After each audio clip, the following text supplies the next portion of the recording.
Μπαμπά, ζαλίζομαι! Μπαμπά, ζαλίζομαι, είμαστε στη στροφή! Είναι μόνο στο μυαλό σου. Ναι, εκεί κυρίως ζαλίζομαι. Αλλά ζαλίζομαι και λίγο στη κοιλιά. Αγάπη μου, το σιρόπι σου φέρνει υπνηλία. Θα το πιούμε λίγο πριν φύγουμε. Πιες νερό τώρα. Δεν θέλω νερό, δεν μ' αρέσει η γεύση του. Μαμά, ακόμα ζαλίζομαι. Ήπιες νερό. Ναι, ήπια ένα ποτήρι που ήταν μισογεμάτο και από αυτό ήπια 2 γουλιές.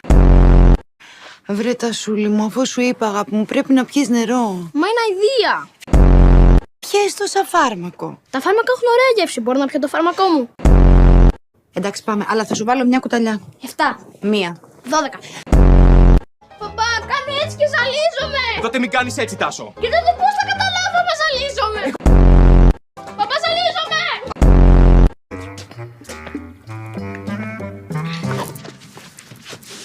Τι θέλεις, Τάσο?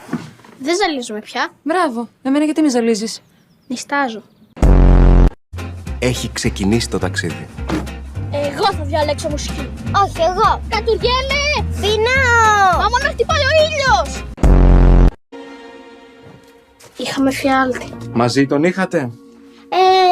Όχι εγώ. Τον είχα, αλλά τον είπα και στον Τάσο. Και τώρα τον έχω κι εγώ. Αυτή η οικογενειακή συνάντηση έχει φρεσκοστημένο χυμό πορτοκάλι. Μπορώ να μην πιω άλλο. Πόσο έχεις πιει μέχρι τώρα? Καθόλου. Όπως ξέρετε, αυτό το Σαββατοκύριακο, ο θείος Έκτορας και η θεία Ιωάννα μας έχουν καλέσει στο σαλέ τους στο βουνό. Τι είναι σαλέ? Είναι ένα είδος σπιτιού. Δηλαδή το δικό μας σπίτι είναι σαλέ?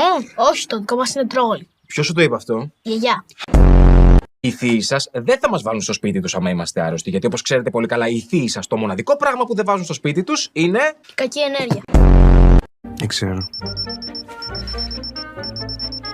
38 και 5. 38 και 7. Ναι, κέρδισα. Πόσο είναι? Το μισό του βάρους τους, 26 κιλά είναι ο Τάσος και 17 η Χαρά. Άρα 13 ο Τάσος. Θα πιω 13 κιλά. Όχι, Τάσο μου, θα πιεις αυτό εδώ.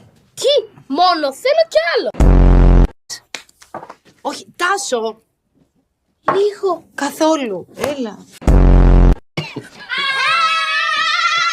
Σάρα, μην με αφήσεις μόνο μου με αυτά.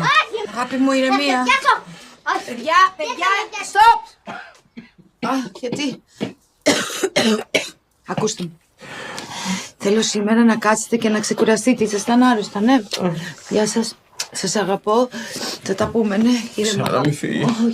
Πάρ' τα μαζί σου. Σάρα.